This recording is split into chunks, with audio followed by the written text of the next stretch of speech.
let's break it down like this.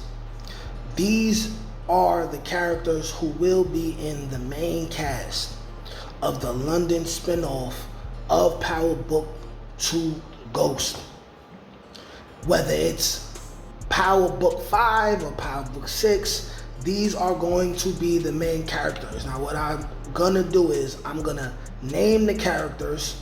Some I feel like are definite, so I'm gonna let you know who's a definite.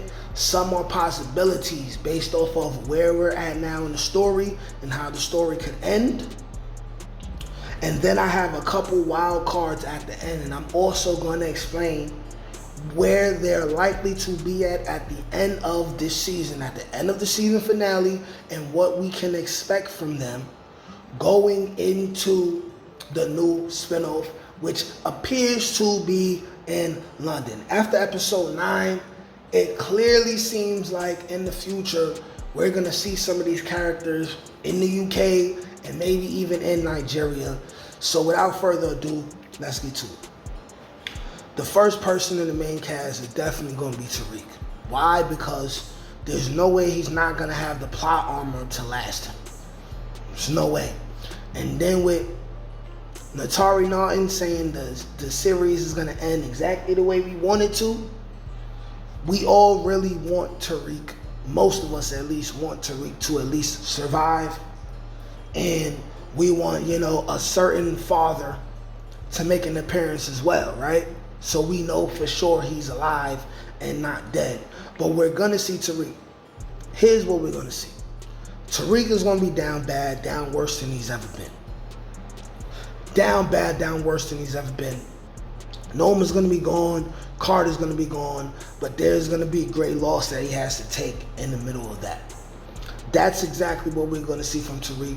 And going into the new spinoff, he's going to be down bad. And he's going to be looking to come back for everything that he feels like he's owed. Because he made it his business, right, to fully immerse himself in the game, okay? As we could tell throughout the season, right, he's getting more and more audacious, he's getting more and more arrogant, and more angry at the fact that people keep playing with him. So he's gonna wanna be more and more dangerous and have more and more power, okay? And someone who could play a role in him gaining power and him becoming more dangerous, right? You got Anya. The reason why you got Anya, right? And I'm gonna put Anya as a possible. I'm gonna put Anya as a possible because there's a lot they could do with Anya's character if they don't kill her off. And she would be a perfect person to go with Tariq if they gotta make a trip to Nigeria or UK.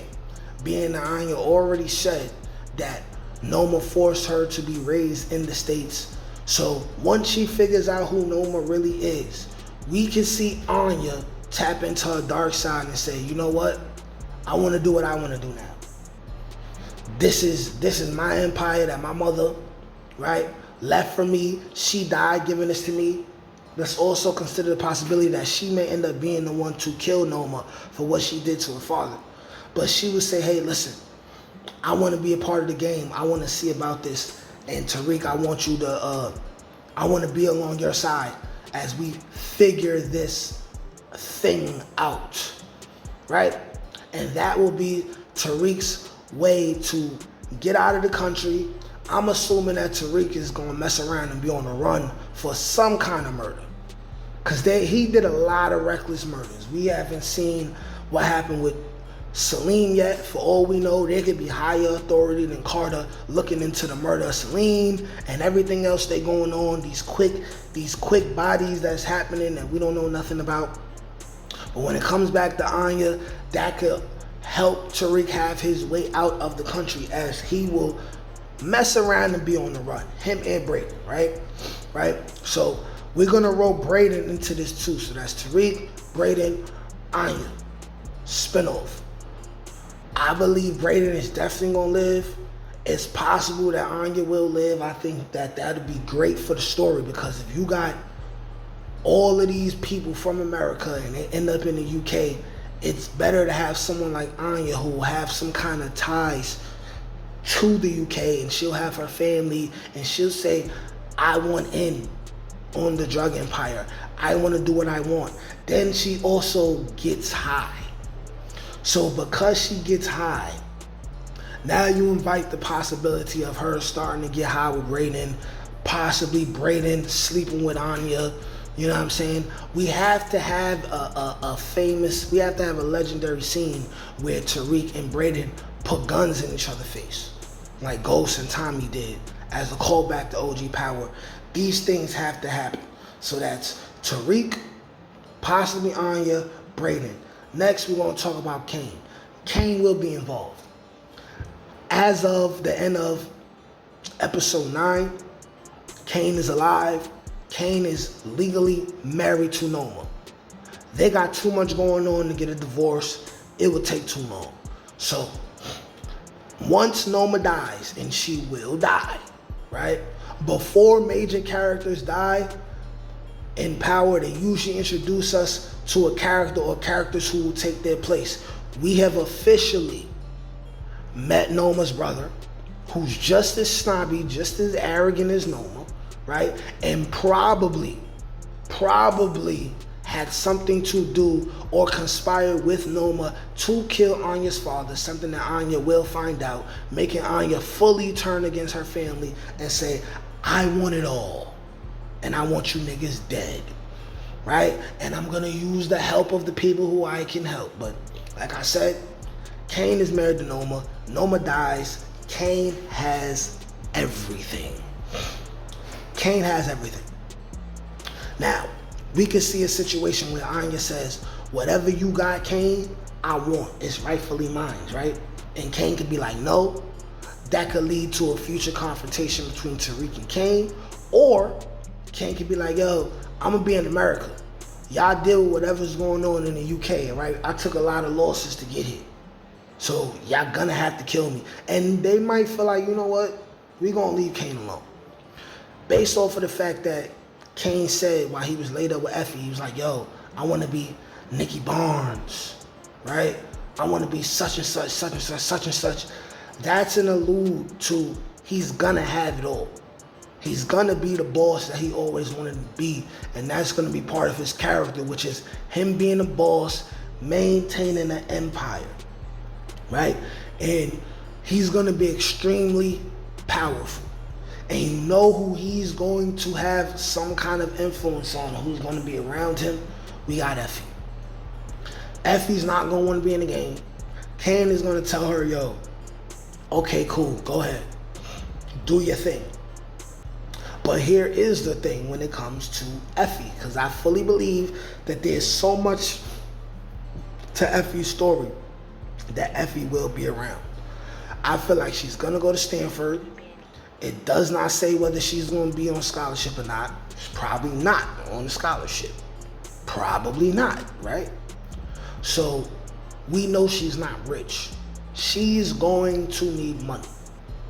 First person she's gonna go to for help is Kane. That's the first person. But then we could see a situation where her past comes to haunt her. We don't know who that Asian woman was who we seen her with in only 2 seasons, and that's her first scene in season 1, and then the scene where she got locked up in season 3.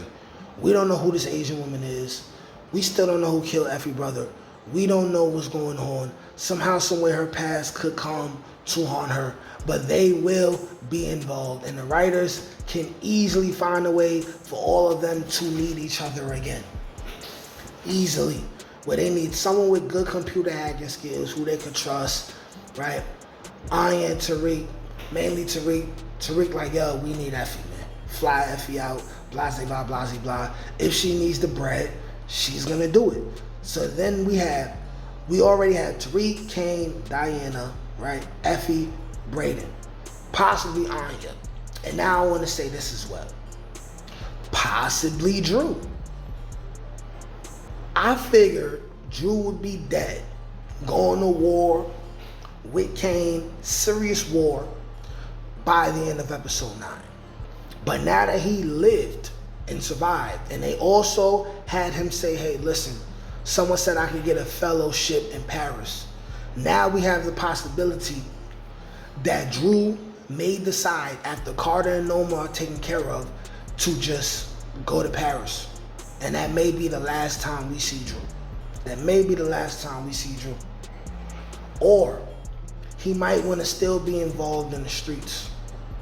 But there's a possibility that he will at least live and make it to the ending credits. Now, however that goes, whatever, right? But that's Drew, right? And last but not least, before I get to the 2 wild cards, right? Who are people who we could expect least likely to pop up, but could pop up for whatever reason, right? As fan service, and they could line it all up together. But before I get to that, we're gonna have Noma's brother as the final boss of season 1. Now, as we can tell, he's just as snobby as Noma, looks down on Americans just as much as Noma, seemingly just as dangerous, maybe even more dangerous. Now, with Anya, if she decides, hey, screw this family, I don't know y'all had my father killed, y'all got all this money that I want. We already know Anya was talking about how she wanted her money. The beginning of the season when she was talking to Noma, she's gonna say, I want my money. So she could also say, hey, Tariq, you helped me take down my uncle, right? I'ma hold you down, I'ma give you whatever you want. Tariq, who just said I need an army, this is his opportunity to get an army. Even if Ghost popped up to help him, Ghost don't have an army. Tommy don't have an army if Tommy popped up. They don't have an army. That would be his only way to have an army, right? When you're dealing with hundreds of millions of dollars in family enterprises that consist of drugs, selling airplane parts, and moving guns around and all that other stuff. And we mess around and see human trafficking and all that. Like, this family is into it all, you feel me? You feel me? Like real Nigerian, UK drug cartel type things, you know what I'm saying? That would be Tariq's perfect way in there. And Noma's brother already seen all these people, is familiar with these people. He didn't see Tariq yet, but he know what the Tejadas look like. This could be something major, right? And without further ado, the wild card picks, we got Ghost and Tommy, of course. If Ghost is alive, he can move how he want. Everybody thinks he's dead. He can move how he want, but for it to make sense for him to end up in UK, we would have to see him in the final episode of the season. We would have to see him. We would have to. And then Tommy, you know, it'd have to be like a similar situation. But like, share, comment, subscribe. Y'all let me know what y'all think. Is this going to be the major cast of the UK London spinoff? Like, share, comment, subscribe. Peace. Can't teach that shit, nigga. Come on. That's God given. That's touched by an angel. That's on the dome, nigga.